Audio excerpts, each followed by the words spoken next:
Congress party कैसे इस पूरे मसले को देखती है? देखिए, जो जिस घेराव की आप बात कर रहे हैं वो पार्टी का इनका इंटरनल मामला है और उस पर कोई भी टिप्पणी करना हमारे लिए जायज़ नहीं है।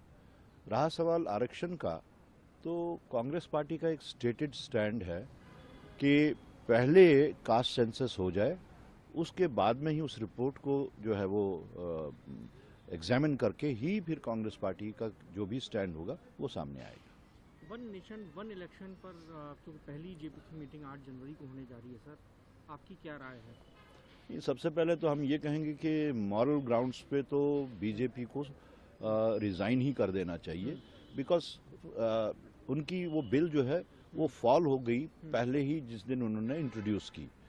तो उस हिसाब से तो सरकार जो है वो माइनॉरिटी में चली गई।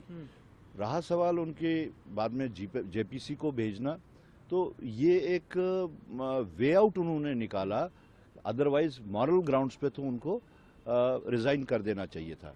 दोह के इसके बारे में कांग्रेस पार्टी की पहले से ही डिमांड थी कि इसको जेपीसी में भेजा जाना चाहिए।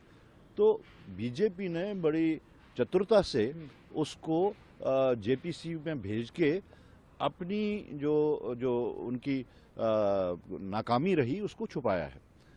अब रहा सवाल मीटिंग का, तो मीटिंग तो होती रहेगी, उसमें सब पार्टीज होंगी, तो वो मीटिंग में कौन कौन से मुद्दे आएंगे वो उसकी मीटिंग के बाद में ही जिस वक्त बात बाहर आएगी तो उस पर कुछ कहा जा सकता है। सर, अंबेडकर का एक बहुत बड़ा इशू देश में चल रहा है। कांग्रेस पार्टी ने सबसे पहले रेज किया, रेजिग्नेशन तक मांगी जी, लेकिन बीजेपी बार बार इस बात को कह रही है कि राहुल गांधी हमेशा अंबेडकर को बीच में लेके आते हैं और जितना कांग्रेस ने इंसल्ट किया उतना किसी ने नहीं किया।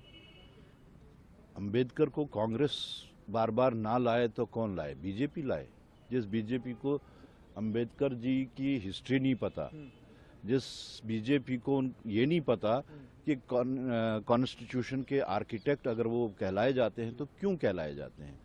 देखिए, ये तो देखना है कि प्री इंडिपेंडेंस डे से ही अगर हम देखें तो उस वक्त तो बीजेपी का कोई रिश्तेदार भी नहीं था उसमें, कोई चाचा भतीजा भी नहीं था उसमें तो जो भी थे वो कांग्रेस के ही लोग थे प्री इंडिपेंडेंस में। अब मैं उन बातों की तरफ नहीं जाना चाहता कि जो फिर काफ़ी तकलीफ होती है उन लोगों को कि उन लोगों का उस वक़्त क्या किरदार रहा है।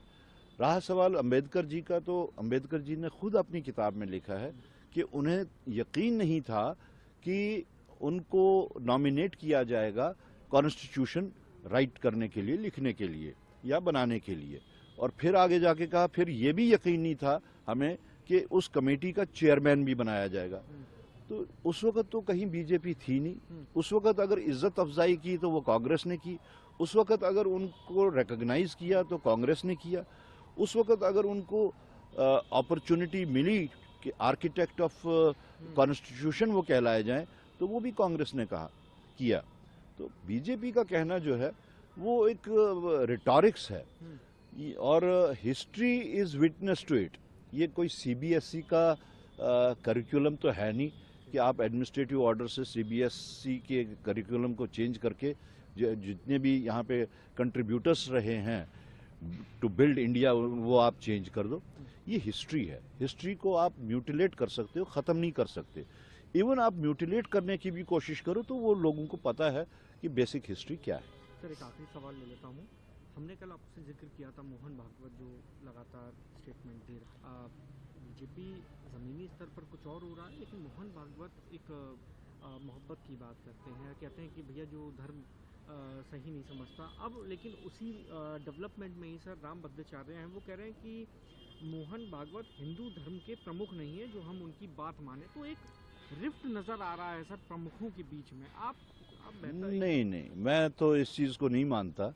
जिस टाइप का माहौल पूरे हिंदुस्तान में बना के रखा हुआ है, ख़ासतौर से मुसलमानों के अगेंस्ट में, और जो उनके ये कॉन्ट्राडिक्टरी बयान आते हैं, ये बैलेंसिंग फैक्टर है, एक दूसरे को कॉम्प्लीमेंट भी कर रहे हैं और बैलेंस भी कर रहे हैं। एक साइड से कैरेट पॉलिसी है और दूसरी साइड से स्टिक पॉलिसी है। तो ये रिटॉरिक्स जो है ये हम समझ चुके हैं, सब लोग ये जानते हैं कि इसका क्या है। इस वक्त बीजेपी के सामने हो या आरएसएस के सामने हो, खो दो इंडिया पॉलिसी चल रही है।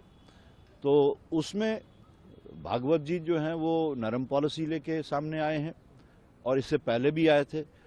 वो उस वक्त नहीं आते जिस वक्त ये शुरू होता है, जिस वक्त वो किसी अंजाम पे पहुंचता है तब वो अपनी वो कैरेट पॉलिसी लेके सामने आते हैं। और साथ में ही दूसरे लीडर जिनका आपने नाम लिया तो वो सख्ती वाली बात कर रहे हैं, वो सख्त बात कर रहे हैं। तो ये बैलेंसिंग फैक्टर है, एक दूसरे को ये सप्लीमेंट भी करते हैं, कॉम्प्लीमेंट भी करते हैं और अपनी बात को आगे भी चलाते हैं।